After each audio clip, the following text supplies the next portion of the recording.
tinha mobilidade para nada. E eu me lembro bem que quando o médico me enviou para casa, ele disse assim: você é crente, né? Eu sou. Eita, a mulher crente gosta de usar salto alto, né? Eu gosto. Pois você não vai usar mais não, viu? Você não vai usar mais não. Você vai ficar com um problemazinho na bacia. Talvez até você manque, você não vai poder mais usar salto alto. Eu hoje não estou de salto alto porque eu estou muito atacada da labirintite. Mas eu estou aqui com uma Anabelazinha alta para dizer que a última palavra na minha vida e na tua vida é do Senhor. Aleluia! Glória a Deus. O médico pode ter o diagnóstico, mas o prognóstico quem dá é o nosso Senhor. Amém, igreja? Glória a Deus. Sem perca de tempo. Glória a Jesus. Louvar, cantar é maravilhoso, mas a eficácia é na palavra. Aleluia. O alimento é a palavra. Então vamos lá, livro de Apocalipse, último livro da Bíblia. Glória a Jesus. Capítulo 3. E eu gostaria de ler. Glórias ao Senhor. Eu gostaria de pedir permissão e ler até o versículo 11, do 7 até o 11, que diz assim: ao anjo da igreja que está em Filadélfia escreve. Prometo aos irmãos que eu não vou cansar. Eu creio que Deus hoje tem uma palavra diretiva, breve, mas eficaz, né? Isto diz o que é santo, o que é verdadeiro. Grava aí. O que tem a chave de Davi. O que abre ninguém fecha, e fecha ninguém abre. Eu sei as tuas obras. Eis que pus diante de ti uma porta aberta, e que ninguém a pode fechar. Mesmo tendo pouca força, guardaste a minha palavra e não negaste o meu nome. Eis que eu, quem é que vai fazer? Eu, o Senhor, farei com os que da sinagoga de Satanás, que era quem? Se dizem judeus, mas não são, eles mentem. Eis que eu farei com que venham e adorem prostrado a teus pés, e saibam que eu te amo. Como guardaste a palavra da minha paciência, também eu te guardarei da hora da tentação que há de vir sobre todo mundo, para tentar os que habitam na terra. Eis que venho sem demora. Guarda o que tens, para que ninguém tome a tua glória. Glória a Jesus. Só aqui uma introdução. Nós vemos que o livro de Apocalipse, uma visão entregue ao apóstolo João por parte do nosso Senhor Jesus Cristo. E nós vemos que do capítulo 2 ao capítulo 3, o Senhor traz a João a mensagem para as 7 igrejas que estavam ali na Ásia Menor. Cada uma recebe de Cristo uma mensagem de consolo, de advertência, uma mensagem de exortação, a saber, Éfeso, Esmina, Pérgamo, Tiatira, Sardes, Filadélfia e Laodiceia. Cada uma dessas igrejas tinha uma característica própria, como todo organismo vivo tem, e como toda organização também tem, né? Isso devido ao lugar em que a igreja estava situada, a cultura e até mesmo o jeito peculiar do pastor pastorear a igreja. Isso daí faz com que a igreja tenha as características próprias. Glória a Deus. Aí você me pergunta: irmã, o que você vai trazer para nós de uma mensagem que foi escrita há mais de 2000 anos atrás, para uma igreja que não está dentro do nosso tempo, não está dentro da nossa era, está fora do nosso tempo, provavelmente com características diferentes, culturas diferentes do que é a nossa igreja hoje, no Brasil, no Ceará, em Itapipoca e aqui nesta congregação. Mas aí nós temos que entender uma coisa, como está escrito: tudo que está escrito para a nossa edificação. E sabemos que a palavra de Deus, ela foi, ela é e ela será eternamente. Ela não se limita a tempo, a espaço. Aleluia. Ela é atemporal. A eficácia que ela teve quando foi escrita, ela tem o mesmo efeito na minha vida, na tua vida hoje, e terá até a consumação dos séculos. Glória a Deus. O texto escolhido, capítulo 3 do livro de Apocalipse, versículo 11, narra a escrita de João, o que Cristo queria falar e falou através de João para a igreja que estava em Filadélfia. Apenas um pano de fundo histórico para entender.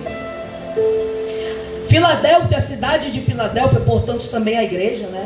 Mas a cidade de Filadélfia recebeu em seu nome esse nome pelo rei Emeneus, que era um rei de Pérgamo, 189 anos antes de Cristo. Ele nomeou a cidade Filadélfia, que significa amor fraterno, em homenagem ao seu irmão. Para quem não sabe, a cidade de Filadélfia, ela era uma cidade altamente helenista. O que é isso? Ela cultivava bem a cultura grega. E helenista por quê? Porque Roma também adotou a cultura grega, os deuses gregos, a filosofia grega também como parte da sua cultura. Então a cidade de Filadélfia era uma cidade altamente helenista. Assim como Grécia possuía vários deuses, inclusive o deus da cidade de Filadélfia era um deus chamado Jano. Fica aí. Ele era considerado, ele era chamado Jano, e o símbolo, a esfinge da sua imagem era uma chave. Era uma chave. E aqui eu abro um parênteses. Deus que sabe todas as coisas, Cristo que tem uma particularidade com cada um de nós, que sabe o nosso endereço, o nosso nome, o nosso CPF, a nossa necessidade, aquilo que precisamos. Muitas vezes fala conosco o que não queremos, mas o que precisamos. Ele inicia aqui a escrita, fala para Filadélfia dizendo: eu sou o verdadeiro e o que tem a chave de Davi. Jano pode ser o Deus do Filadélfia, mas eu sou o Deus da igreja e eu tenho a chave de Davi. Aleluia. Glória a Deus. Muito bem. Então ele era um centro importante da cultura helenista e um grande centro de produção de vinho. Era costume, era a riqueza do lugar, o vinho. E aqui o texto fala, e o pano de fundo da história também nos diz, que aquela igreja estava enfrentando um grande perigo, um grande período de perseguição. E isso custava à igreja dores, lágrimas, ao ponto que Jesus, como eu disse, que nos conhece, ele diz: sei que tu tem pouca força, mas guardaste o meu testemunho. Aleluia. Mas aquela igreja, pouco antes, ela tinha sofrido, aquela cidade tinha sofrido um grande terremoto. Então, além da perseguição externa e a perseguição interna, porque esses que se diziam judeus se congregavam com eles, estava dentro da igreja da Filadélfia. Mas Jesus disse que eles eram o quê? Da sinagoga de Satanás. Eita! Aí fica daí. Está dentro da igreja, canta com a igreja, ouve a palavra, ora com a igreja, mas é da sinagoga de Satanás. Aleluia. Irmão, vocês me perdoem, mas é assim. Me chamou, pode até nos chamar outra vez, mas a mensagem eu entrego. Glória a Deus. Muito bem. E a narrativa vai seguindo, e eu quero já adentrar aqui num ponto, né? Como eu já disse, todas as cartas, as 7 cartas, traziam aos seus dirigentes, aos seus pastores, aos seus supervisores, aos seus presbíteros, mensagens para que eles passassem a igreja. Algumas mensagens eram diretamente para o anjo da igreja. Eu sei que toleras a doutrina de Jezabel. Ele estava chamando a atenção da igreja. Eu sei que és pobre, nu e miserável. Estava falando para a igreja. Mas eu sei também, aleluia, que mesmo tendo pouca força, guardaste o meu testemunho. Então aqui nós vemos que a mensagem, ela foi distribuída, ela foi falada conforme a necessidade de cada um. Conselhos, exortação, ânimo, promessas. E aqui no versículo 11, Cristo faz uma grande promessa. Qual é? Eis quem venho sem demora.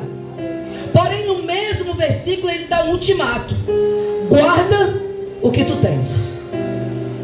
Dentro da promessa, do contexto da promessa, exige um requerimento.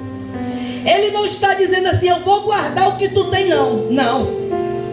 O verbo é imperativo e é diretivo. Guarda tu o que tu tens, para que ninguém roube a tua coroa. Glória. Muito bem. E aqui eu gostaria de abrir uma nota, um rodapé, uma notinha de rodapé. Guardar. Vir, guardar, exprime uma ação, é um verbo. E verbo fala de ação, atitude. Andar, cantar, falar, dormir, pregar, né? Atitude. E aí eu vejo aqui uma coisa interessante. Deus, Cristo, Ele fala a atitude dele. Eu venho. Ele vai agir, eu vou fazer, eu vou vir. Mas aí, e você? Está fazendo? Está vindo? Está agindo? Ou está sentado de braço cruzado, esperando que eu faça o que tu é para fazer, que é guardar o que eu já tenho te dado? Aleluia. Glórias ao Senhor. Aleluia. Irmãos, quem estuda a Bíblia, eu acredito que aqui todos são alunos da escola bíblica dominical, os amantes da escola, dos cultos de doutrina, que são realmente os estudiosos, são os verdadeiros teólogos, porque a nossa EBD é a maior faculdade teológica que nós temos. Glória a Deus. Então vocês sabem que um dos métodos de estudar os textos sagrados é fazendo pergunta. Eu acredito que tem aqui professores que também sabem que dentro da interpretação de texto, um dos jeitos de se analisar um texto é perguntando para o sujeito, né? Sujeito da frase, e por aí vai. E aqui nessa pregação, nessa palavra, eu também gostaria de encaixar essa verdade. O texto diz assim, ó: eis que eu venho sem guarda o que tu tens. O que devemos guardar? Vamos voltar. O que devemos guardar? O interessante aqui, aleluia, é que ele diz assim: guarda o que tu tem. Não é o que tu vai ter, não é o que tu já teve. Eita, outra notinha de rodapé. É o hoje. O amanhã já passou, o futuro ainda vai vir. É hoje. É o tempo que se chama hoje. Porque tem pessoas que se sentam na cadeira do saudosismo. Eu fui, eu era, eu falava, eu cantava, eu pregava, eu dizimava, eita, eu profetizava, eu tinha visão. E quem sabe amanhã eu terei, eu irei, eu ajudarei. Ei, é hoje, é ir, é ser, é ter. Aleluia, é hoje. O tempo é o que se chama hoje. Aleluia. Mas vamos lá, trazendo agora a igreja e o contexto, mais um pouco do pano de fundo da história da cidade da Filadélfia. Irmão, nós estamos às 50 anos mais. Oi, amiga, pai, Senhor, gatinho. As irmãs 50 mais vão entender, né? Que hoje esse momento está o momento do calorzão. Irmãos, minha cabeça está quente, minhas mãos estão geladas, eu estou pegando fogo. Mas Jesus é bom. E o tempo é hoje. Com calor, sem calor, vai dar certo. Fora a amnésia, né, irmão? Tem hora que a gente não sabe onde está, ou quem sou eu, para onde vou, de onde irei. Pois é, mas vai dar certo. Por isso que eu botei a colazinha aqui, ó. Quero ver esquecer. Vamos lá, irmão. A igreja estava inserida numa sociedade idólatra, pervertida. Eu não sei nem dizer quantos panteões de deuses existiam na Grécia. Não sei. E esses deuses foram assimilados por Roma. E sabemos que durante muito tempo Roma subjugou Israel, Jerusalém.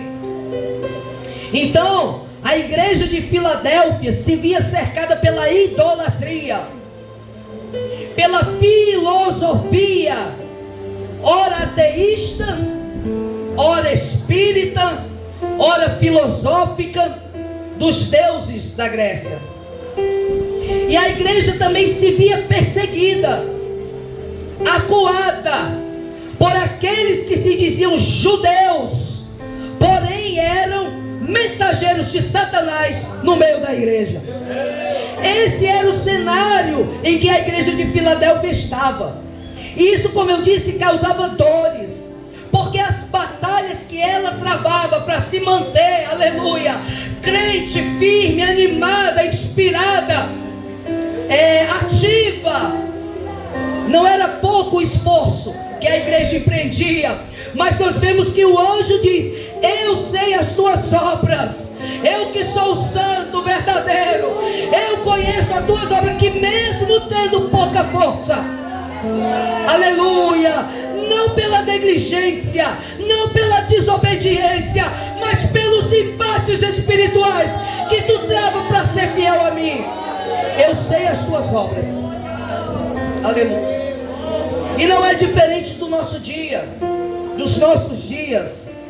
Como o pastor Jorge gosta de falar muito essa expressão, dos nossos dias odiernos, né? Não é diferente. Nós sabemos que nós vivemos, eu acho que um dos tempos mais difíceis da história da igreja. Como o apóstolo Paulo fala, não temos sofrido nenhuma perseguição ao ponto do sangue. Existem alguns países que realmente perseguem e matam, mas não é o caso do Brasil, né? Mas nós estamos num período difícil, politicamente, socialmente, culturalmente, familiarmente.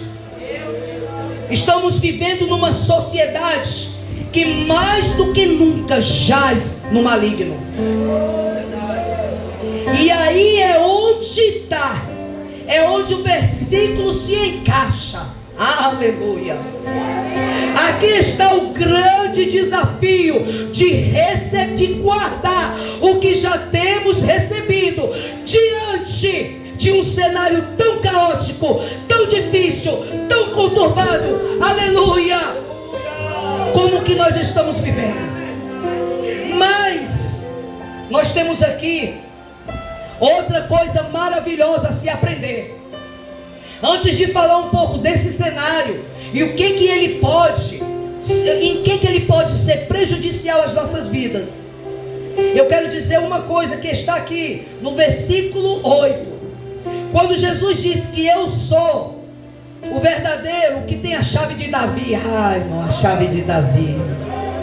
Eu não sei se vocês, leitores, se lembram daquela passagem lá em Isaías 22, em que Davi, aleluia, em que é apresentado, é falado sobre o mordomo da casa de Davi, Eliaquim.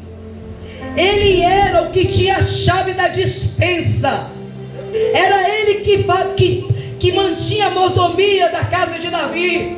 Tudo que era comprado, tudo que era necessário, as roupas que precisavam ser compradas, que precisavam ser lavadas, os banquetes, a necessidade dos empregados, o pagamento dos empregados, tudo estava na incumbência de Eliaquim. Era Eliaquim que tinha a chave da casa de Davi. Pegou aí? Pegou não, né? Segura aí a chave. Aí mais abaixo o versículo diz assim: eu sei as suas obras, e que eu pus diante de ti uma porta, e que ninguém pode fechar. Aleluia. Aí eu fui juntar as coisas: uma chave, uma porta aberta. Aleluia, glórias a Deus. E alguém aqui que se identifique e diz que é a chave de Davi. Aleluia. Cristo nosso Senhor, aleluia. Ele é o dispenseiro do céu para a minha vida e para a tua vida. Ele tem aberto o acesso perante o Pai, aleluia. E esta porta que simboliza a minha oração, a minha comunhão, a minha intimidade com Deus, ninguém pode fechar. Nenhuma cultura, nenhuma política, nenhum caos que esse mundo possa estar, nada pode fechar esta porta, porque foi Ele que abriu. E Ele diz aqui: a porta que eu abro, ninguém fecha. Aleluia. Sim, irmão, mas vamos lá. O que é que nós temos que guardar? O interessante é que, se você bem entender, é que nós temos que tomar cuidado com uma verdade. Se tem alguém aqui com esta cultura, me perdoe, eu não vi ser apresentado, mas se tiver algum calvinista que creia na eleição fatalista, uma vez salvo, salvo para sempre, não é a nossa doutrina. Nós não cremos isso. A palavra diz: porfiai por entrar no céu. Porfiou ontem, porfia hoje, continua porfiando amanhã. Foi crente ontem, seja crente hoje e seja crente amanhã. É santo, foi santo ontem, seja hoje e amanhã. Porque a eleição, aleluia, ela não é fatalista. Então o que eu tenho eu posso perder. E como é que eu perco? Quando eu começo a aderir esse sistema que jaz no maligno. Pastor Jossi ontem na doutrina, ali na sede, trouxe uma palavra interessante. Como nesses últimos tempos o diabo tem tentado imprimir as suas marcas na igreja e tirar a identidade da igreja, a identidade da santidade, da separação, da comunhão, aleluia, da oração, da submissão, da obediência, e tem tentado imprimir a desobediência, a desunião, a fofoca, a condena, a avareza, aleluia. Oh, aleluia. Isso é o que o mundo é, mas não é as marcas da igreja. Não foi isso que o Senhor nos entregou. Nós estamos, irmão, num cenário amplamente perdido. Não se acredita mais na política, não se acredita mais na justiça. Hoje em dia nós temos medo até de botar os filhos no colégio, porque no meu tempo eu fui para aprender que 1 mais 1 era 2. B com A era bar. Eu fui para aprender isso. E minhas filhas também aprenderam isso, mas hoje em dia não. Muitas vezes as crianças vão para o colégio para aprender que toda forma de amor é válida, que o menininho não pode ter vergonha de amar o outro menininho, que a menininha não precisa se constranger de querer ser igual o menininho, ou o menininho não pode ter vergonha de assumir que quer ser uma menininha. É isto que, infelizmente, a ideologia do inferno tem trazido para a nossa educação aqui no Brasil. Isso movido por uma política mais corrupta e satânica ainda. Mas o Senhor diz: guarda o que tu tens, para ninguém roubar a tua coroa. Aleluia. Aí eu entro na família. A família é o bem mais precioso. Eu não sei nem dizer direito essa palavra. É a célula mater, né? É a célula mater. É a principal célula. É aquela célula de início. A principal célula que dela vai se gerando um novo organismo, uma nova vida. Assim é a família. Assim foi desde o princípio. Lá no Éden o Senhor diz: farei macho e fêmea, e serão dois numa carne só, e multiplicarão e encherão a terra. Aleluia. E Deus colocou a mulher como uma adjuntora, para estar adjunto, do lado, dando suporte. Mas hoje em dia o negócio está tão diferente, que infelizmente as ideologias satânicas e mundanas têm adentrado não só os lares, a igreja, mas a mente e o coração de muitos. Eu não sou nada contra as que trabalham porque tem vocação, porque tem uma chamada, porque tem uma profissão, algumas porque realmente necessita. Mas não se esqueça que o seu principal trabalho é guardar o que tu tem, que é a família que o Senhor te deu. Quantos lares têm sido destruídos? Porque as mulheres hoje, movidas por um feminismo aí, porque tem muita diferença entre ser feminina e entre ser feminista. Muita diferença. A feminina, aleluia, a feminina é aquela que ela é bela, num traje de submissão, aleluia, num traje de santidade, num traje de entendimento da palavra, num traje de viver os preceitos. A feminista, ela é rebelde, ela é opositora, aleluia. Se tem alguma que me perdoe, mas é esse o conceito real dessas duas palavras. Então isso tem destruído os lares. O Senhor tem dado oportunidade a muitas de constituírem família, mas tem jogado fora, não tem guardado, não tem vigiado. Quantos adultérios têm acontecido? Muitas vezes até no nosso meio, porque aí já vem a outra questão. Ah, mas eu vou falar. Vou falar, gente. Vou falar.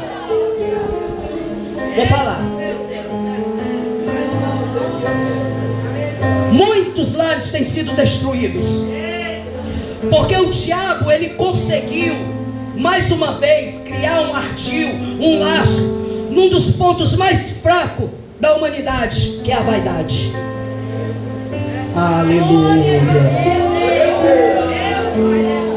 Hoje em dia se acabou o culto doméstico. Os cultos de doutrina são esvaziados. Os cultos de domingo são esvaziados. De departamento só tem o culto de Santa Ceia, né? Porque no culto de Santa Ceia tem que vir, né?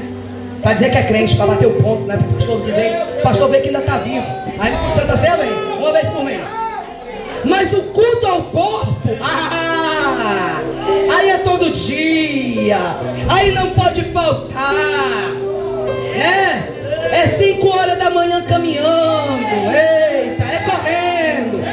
O pobre do esposo tem que sair 6h30, dá tempo não. Faça o seu café aí, tome. Ainda faça o café dos meninos, que eu tenho que correr. Eu tenho que ficar bonita. As irmãs estão dizendo que eu tô gorda. Vamos lá, tem que correr. Aí o marido chega em casa. Cadê a janta? Não tive tempo não. Porque você sabe que eu trabalho, sou muito ocupada. Ou eu cuido da casa. Então é a minha hora. Eu vou para academia. Aí tá lá malhando. Não tem força para pegar uma cadeira da igreja. Não tem força para pegar uma vassoura para varrer a igreja. Mas tem força para levantar um leg press de 100 quilos. Para ficar as coxas bem tornozeadas. O que tem que tornozear as tuas coxas, sabe o que é? É você gastar a sola do sapato evangelizando, levando a palavra aos perdidos e aos cativos. Isso daí causa músculo na coxa. Mas aí ninguém quer. Rebaixa,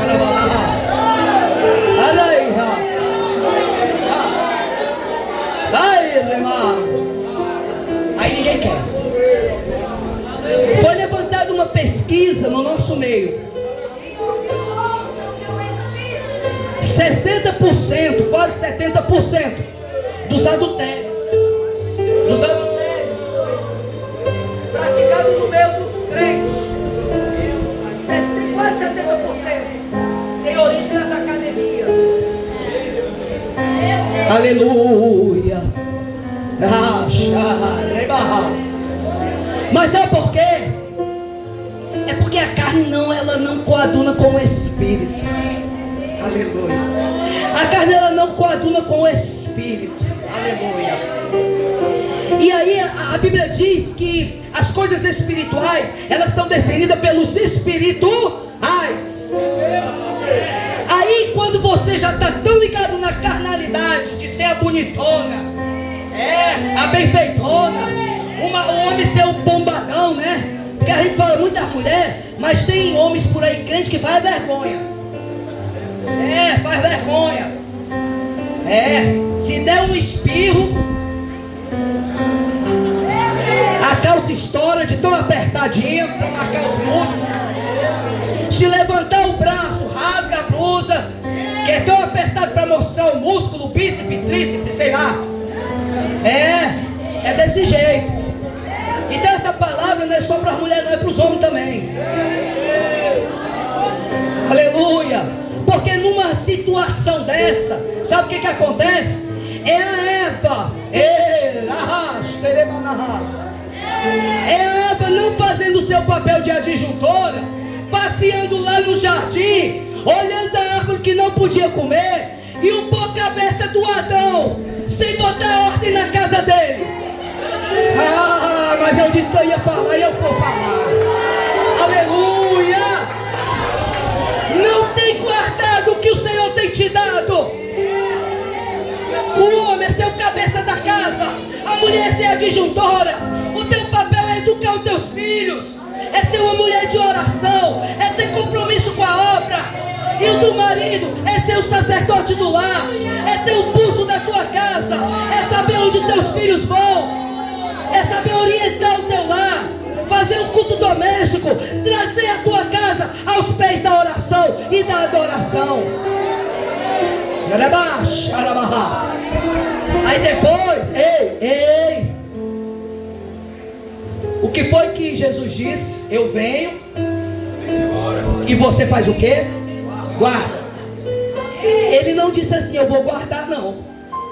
Ele disse, tu guarda. Aí tu não guarda, aí vai querer que o pastor vá atrás.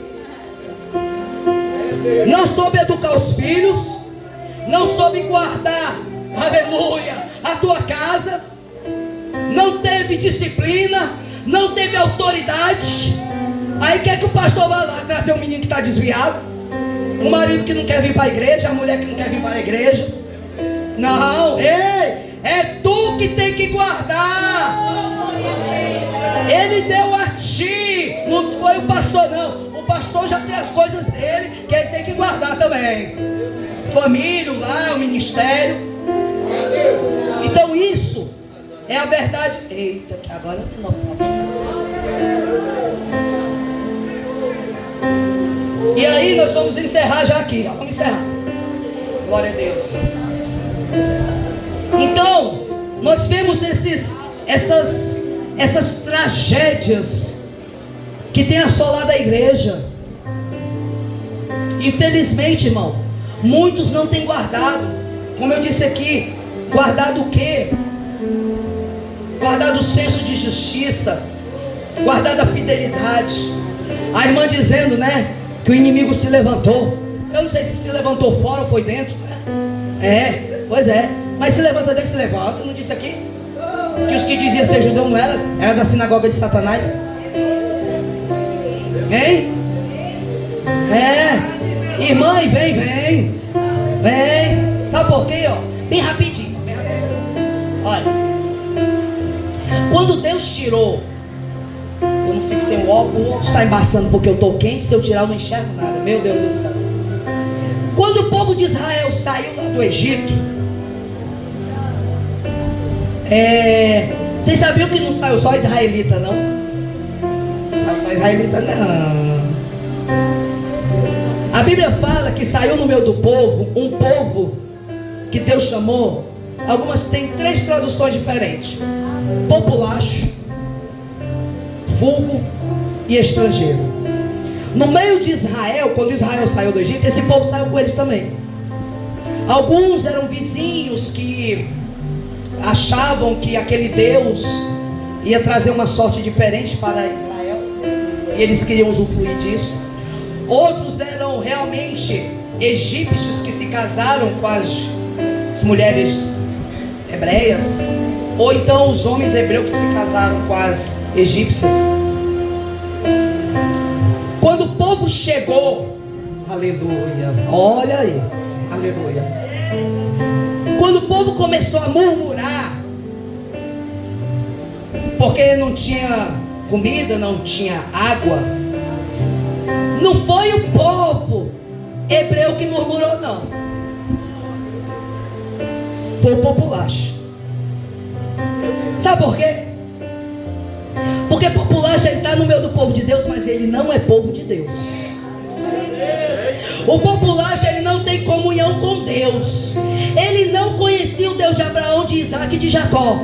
Eles não conheciam. Eles não sabiam da promessa feita ao pai Abraão. Eles não sabiam, porque eles eram populacho. Eles estavam só no meio do povo. Quando você vê um crente, aleluia, que dá trabalho, principalmente nessa época de festa, é a faca que não quer, é o hino que não está legal, é a coreografia que não tem nada a ver, é isso e aquilo, pode ter certeza, eu não tenho nem medo, é populacho. Mas o Senhor diz para ti nesta noite: vem a mim e compra ouro refinado, aleluia, compra prata refinada, para que as tuas obras sejam purificadas em mim. Aleluia. Aleluia. Lacho, desobediente, obstinado, rebelde. Eu vi uma ilustração, mais 5 minutinhos, viu, irmão? Mais 5 minutinhos. Aí, viu? Olha, eu vi uma ilustração. Como é, e eu fiquei pensando, aí dá para saber se o populacho também se encaixa aqui. Como é que a gente sabe que é ovelha e que é lobo? Vamos usar o lobo não, vamos usar o populacho, né? Mais bonitinho. Aí, um pastor chegou para outro pastor veterano, experiente, e ele disse assim: me ajude. As minhas ovelhas, quando eu falo ovelha, eu falei pastor, né? Mas pastor mesmo, de ovelha mesmo, né? Ovelha, berré, né? Berré. Aí, minhas ovelhas, todo dia amanhece uma ovelha morta, estraçalhada, todo dia. E eu não sei o que fazer, eu já procurei, tá aqui, ó. Eu olho aqui, eu só vejo ovelha. Eita, meu Deus. Só vejo ovelha. Eu olho assim, ó. A pelezinha, a lã, a branquinha, ovelha. Aí o pastor experiente disse assim: rapaz, faça assim, bote elas num curral, faça um caminhozinho para passar elas para outro curral. E aí tu faz assim, cada uma que passar, tu pega uma vara. Eita. E tu dá assim, bem entre os olhos dela. Aí o pastor disse assim: rapaz, mas já estão matando ali. Se eu fizer isso, eu vou matar. Mata não, faça o que eu estou dizendo, que aí você vai saber a causa da morte das ovelhas. Aí o pastor se fez, passou uma, passou duas, passou um bocado. Quando lá se vem uma ovelha, as ovelhas que ele batia, dava só um berrozinho, se abaixava e saía. Dava aquele berrozinho, se abaixava e saía. Quando ele bateu numa ovelha, essa ovelha deu um pinote, deu um grito, deu um salto, que a pele de ovelha caiu. Ele era um lobo. Ei, quer conhecer se é ovelha? Aleluia. Quer conhecer se é sujeita, se é humilde, se é submissa, se realmente faz parte do rebanho? Aleluia. É nesses momentos assim, é nesses movimentos em que a paciência é testada, em que os temperamentos são testados, em que o que é lá do fundo do coração é verdadeiramente provado e extraído. Aí tu vai saber se é ovelha ou se é lobo. outra, aleluia. Aleluia.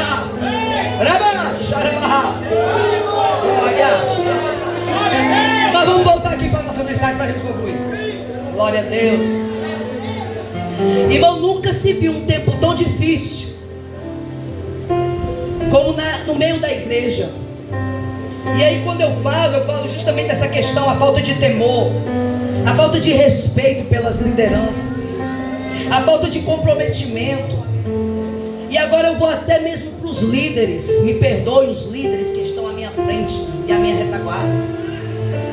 Minha mãe dizia uma coisa, e eu acho que é um adágio bem popular. Vocês hão de concordar comigo. Por falta de um grito se perde a boiada. Aleluia. Então tem muita igreja sofrendo porque falta voz, falta direcionamento, falta compromisso com o que é santo, com o que edifica. E e olha que eu não estou aqui, parece, eu não estou nem falando de sabedoria secular, anel no dedo, não. Mas tem ovelhas se perdendo, se desgarrando, porque falta pasto. Você vem para a doutrina, para ouvir aquela doutrina sobre Jesus. Aí você vai ouvir quantos litros de milho se pega num roçado. Você vai ouvir quantos ovos a galinha caipira colocou naquele dia. Ou então quantas tarefas de roça que você roçou. A igreja não quer saber disso não, a igreja quer saber da palavra.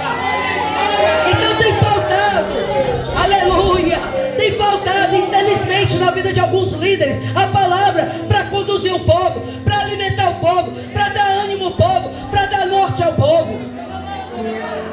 Porque alguns se vestem do título. Aqui tá bom, eu já sou pastor do campo, eu já sou presidente da congregação, dirigente, tá bom demais. E vão ter que me engolir. Ei, cuidado, cuidado. Alguém pode te engolir, mas Jesus não, porque numa carta que ele diz: porque tu nem é quente nem é frio, é morno, eu vou te vomitar. Aleluia.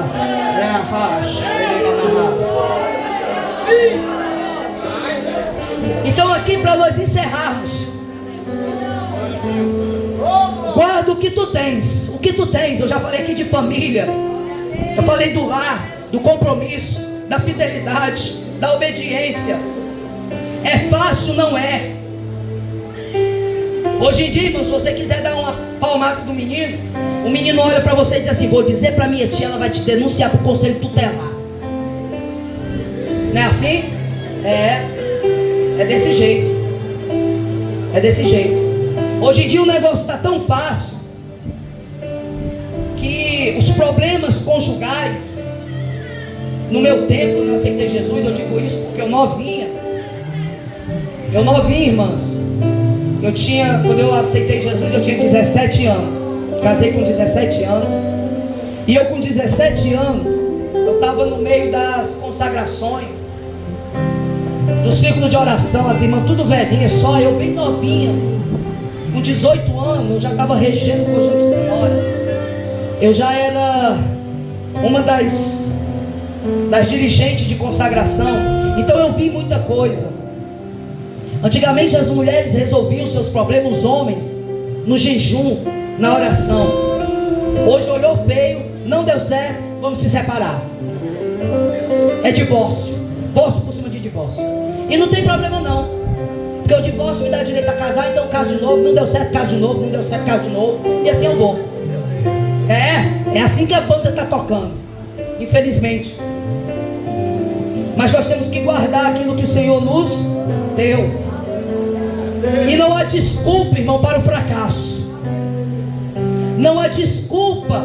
Olha, quer ver assim um conceito que eu acho que foi o inferno que se abriu.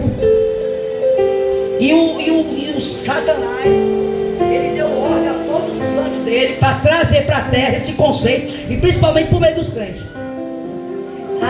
Não, deixa o bichinho aí, irmão. É melhor um fraco na igreja do que um forte no mundo. Irmã, isso é filosofia do inferno. Sabe por quê? Sabe por quê? Porque o fraco em pecado, em delito, dentro da igreja, e o forte lá no mundo, corre o risco de ir para o inferno do mesmo jeito. Essa pouca força aqui não é porque eles eram negligentes, obstinados, desobedientes, irreverentes, insubmissos. Não. É o desgaste das lutas, das batalhas travadas. Veja bem que quando Daniel estava lá na beira do rio, recebendo as visões de Deus, ele ficou fraco e debilitado, ao ponto de desmaiar. E não era de fraqueza não, era pelo peso da responsabilidade de ser um instrumento de Deus, um profeta de Deus, um atalaia de Deus. Aí tem muita gente que quer ver que eu sou fraco, irmã, né? Eu tô fraco, irmã. Eu tô fraquinho aqui. Mas aqui eu encerro a minha palavra dizendo: eis que eu tenho posto diante de ti uma porta aberta, e que ninguém pode fechar. Ninguém, nada, nem um cenário caótico, nem uma perseguição, nem um ataque do inferno, nem uma filosofia, nem um dardo inflamado do maligno pode fechar essa porta. E se você passar por essa porta, tu vai ter força para guardar aquilo que o Senhor tem te dado, a tua casa, o teu talento, a tua saúde, o teu ministério, os dons, a chamada, a escolha que o Senhor tem te feito. Guarda o que tu tens, para que ninguém tome a tua coroa. Eu agradeço aqui a oportunidade que o Senhor tem me dado. Linda festa. Que você saia daqui, aleluia, mas convicto que até que Ele venha, você tem que guardar aquilo que Ele te deu. Que Deus em Cristo nos abençoe, que Deus em Cristo possa nos ajudar nesta caminhada. Eu agradeço a oportunidade em nome de Jesus.